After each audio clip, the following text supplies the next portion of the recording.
welcome to Heirloom Ornaments. I'm Stacy, and today is Tuesday, Tea Tuesday to be exact. And as you can see, I started without you. Started drinking my favorite tea. I do want to mention this cup. This isn't one of my normal teacups, but I love it because it's huge. And I'm using this today because if you can see in there, there's a little bit of a cat. And I did not notice this till after I had the cup for about a year, that there are little cats in the paintings. I thought it was just flowers, but it's not. And I'm using this cup. I was thinking of my daughter-in-law, Jenny. She is an amazing little girl. And she and my boys got together this past weekend and bought me tickets to see the Trans-Siberian Orchestra. I was more than thrilled to be there. It was wonderful. I had a great time. But I just want to talk tea for a little bit. First, you guys know I've been using that vintage Christmas tea that I absolutely love. And it's far away from me. I live in Philly, and that's in Chalfont, PA. I did find a place online that has the exact same tea, Vintage Christmas, by a place called Sips Electric Tea Parlor. It's in Florida, but they ship. The place that I got the other tea from does not ship. So I was so happy to find this. I bought 2 of these bags. They're smaller than the other bags, but they were also half the price. It wasn't that bad. She sent me this little card, and I'll put all her information in my description. I don't know her personally. I'm not sponsored by her, but I really found her teas to be very nice. She sent me this frequent purchaser card, and she sent me a little sample of another one. This one's called Cappuccino Cream. These are like individual packages, so I'm assuming she must package these herself. I found her on Etsy, and I do like to shop small business, especially at Etsy whenever I can, or one of those other types of sites. And I think these look like little bits of caramel in there. I can't wait to try this one. But it is Tuesday, and I'm talking tea with you. Another couple of things. First, I want to thank Kathy from Kathy's Favorite Things and Patty from Lightfoot Patty. They're the ones who sponsor Tea Tuesdays. And if you ever want to join, the only thing you have to do is post a video, hashtag Tea Tuesday. Let me, Kathy, or Patty know that you're going to post a video, and we kind of watch each other. And it can be about anything, tea, crafts, stories, shopping, whatever you want to do. I wanted to show you something I just also got. These I actually got on Amazon, but you can probably get them a lot of places. I got a box of large and then the extra large. This is the large. I sometimes use, obviously if you're making a cup, you use a tea infuser, but this is for a single cup. This cup is huge. It's almost the size of a half pot. So I like to use the bigger tea filters, and this is so easy. You don't have to clean them up. This is what it looks like when it's all full. This one's really full. I made a really big, well, not a big, but a small pot, but bigger than a cup. And they come in different sizes. You can get a little smaller than this. It's the medium. I'm using the large. And then they have the big extra large if you want to do a big pot. So, but it is Tuesday, so I do want to get a craft out there for you. So let me tell you a little bit about this one. This one isn't so much as a craft as an activity.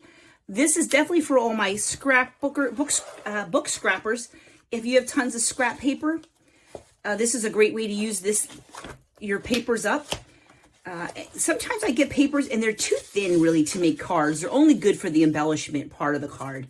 And sometimes you can get some really fun prints. So as you can see, I use this one and this one. What I am doing is I found these frames at Walmart. I love the shape of these. This is an activity that I have done for quite a few parties that I have. I host a lot of parties, and if my friends will tell you, you have to play games whether you want to or not. You're going to socialize if you're at my house.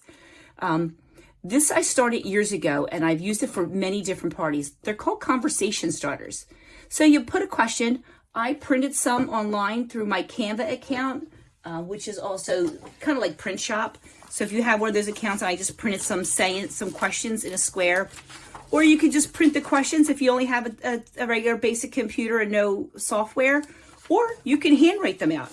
So as you can see, this one right here, I printed it out, what my question was. Then I cut it out, and then I put it on top of some paper. I'm going to do one with you right now. This is a great way to get people talking at a party. A lot of times people just kind of sit around. Not at my house. You're not sitting around. So some good questions to have. I'll list a couple questions that I used, but you strategically place them where you want them. So a good question to have in the living room by the TV where the guys are sitting is, what was your first car? And by the ladies, you might want to write, I think I have one here for, do you remember your first kiss? what's the favorite thing about your hometown. And I put these all over the house. I only have 5 here, but there have been parties where I've had like 10 or 12 of them all over. Some in the kitchen, some in the dining room, some in like I said, in the living room. And they're just a fun way to get people talking. Let me just cut this one out. Yeah, I can do 2 things at one time. I even did these for New Year's Eve. My first time I ever did them were for New Year's Eve.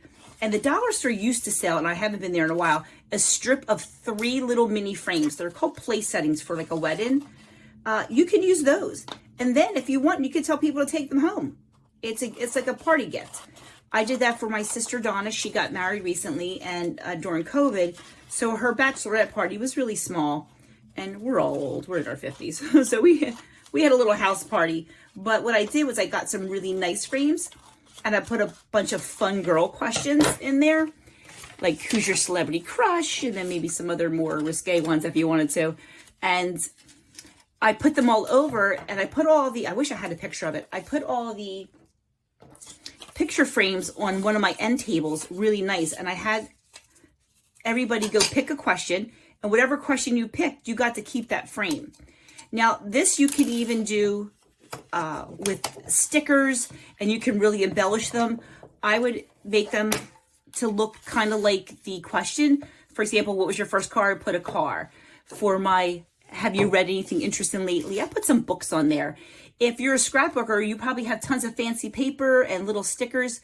The very first year I did this, the one I was telling you about with the New Year's Eve and the little photo frames that they're supposed to be place settings for a party, I let my kids do them. I gave them a bunch of stickers and I said, decorate these and put the questions on there, and they had a good time doing it.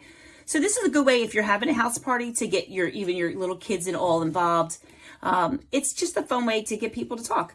So I hope you enjoyed this little talk on tea and my new tea finds that I have with my tea bags, which will be nice for me for work, I think, too, because I don't want to have to clean out my infuser at work every time.